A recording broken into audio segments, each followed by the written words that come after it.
morning students. Hope all of you are doing safe. Now we will move on to our physics class. Last class we studied about safety fuse, isn't it? And all of you attended the exam. I will send you the marks soon. Now, next we have to study about electric power. Before studying electric power, we have to study about amperage. What is amperage? Amperage is the ratio of power to voltage. Amperage is the ratio of power applied to the applied voltage. So amperage is equal to power by voltage. And amperage increases with the thickness of the conductor. So as the thickness of the conductor increases, amperage also increases. Next, we will move on to power. So what is electric power? Power you have studied last year. What is power? Power is the work done in unit time. Power is the work done in unit time. Work by time. This you have studied last year, isn't it? So what is the work done by electric current? The work done by electric current is it produces heat. So now here we can redefine it. That is electric power is equal to heat obtained or heat energy by time. So electric power, how will you define electric power? Electric power is the work done by time, or the work done by electricity is it produces heat. So electric power is equal to heat produced by electric current divided by time. And what is the unit of power? Unit of power also you have studied last year. What is the unit of power? It is watt. Isn't it? You have studied last year. Unit of power is watt. We will move on to the formula for power. So what is power? Power is equal to work done by time.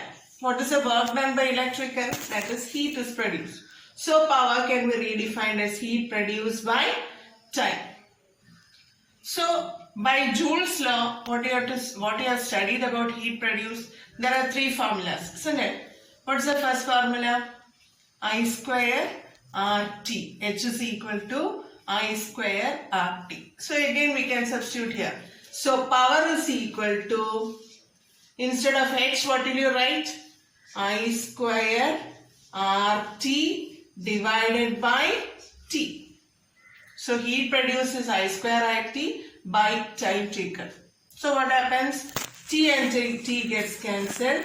Power is equal to I square R. So the first formula is P is equal to I square R. Understood the first formula? P is equal to I square R. Now we will move on to the next formula. What is the next formula for heat? P is equal to, H is equal to VIT.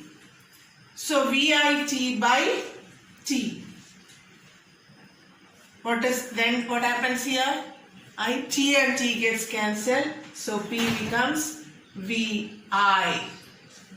So the next formula you got, P is equal to VI.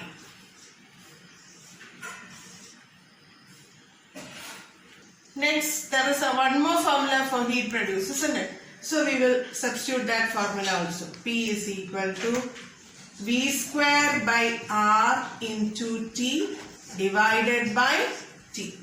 V square by R into T is a formula for heat produced. That divided by T. Here also what happens? T and T gets cancelled. So the equation becomes V square by R. So another formula for power is P is equal to V square by R. So these are the three formulas for finding power. P is equal to I square R, P is equal to VI, and P is equal to V square by R. Now we will move on to the problems relating to power. There are 3 problems given in your textbook. We will try to do it. Listen carefully. First question is, an appliance of power 540 watt is used in a branch circuit. If the voltage is 230 volt, what is its amperage? So we have already learned. How will you calculate what is amperage? Amperage is the ratio of power to voltage, isn't it? Amperage is a ratio of power to voltage. So amperage we can write little more clearly, that is amperage is equal to wattage divided by voltage. Wattage means that is the power. So what is the power here? Power is given. What is power? P is equal to 540 watt. And what is the voltage? V is equal to 230 volt. You can substitute it.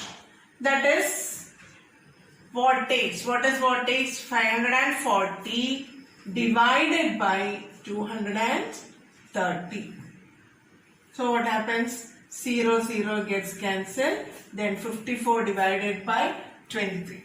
When you divide it, you will get that is equal to 2.34.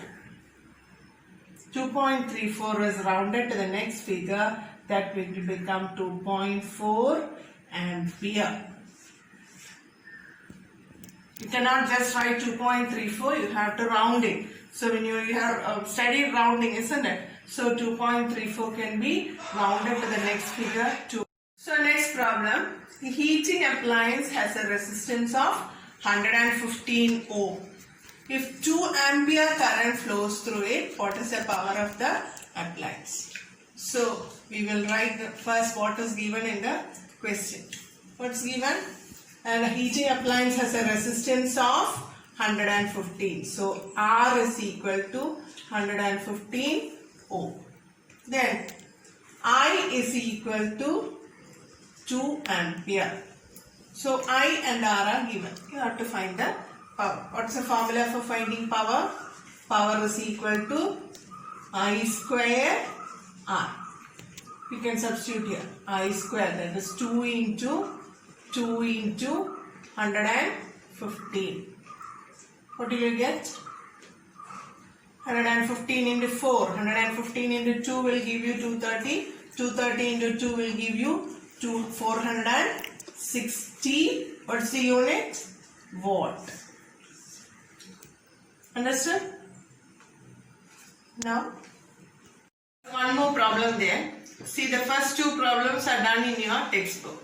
The third one is given for you as a homework. So, this question you should write in your notebook. That is, a current of 0.4 ampere flows through an electric bulb working at 230 volt. What is the power? It is very easy. What all things are given here? I is equal to 0.4 ampere. Then working at 230 volt. So V is equal to 230 volt. Which formula will you use? Power is equal to P is equal to VI. Isn't it? So P is equal to 230 into 0.4. What is 230 into 0.4? It is 92 watt. This question and answer you should copy down it into your notebook. And this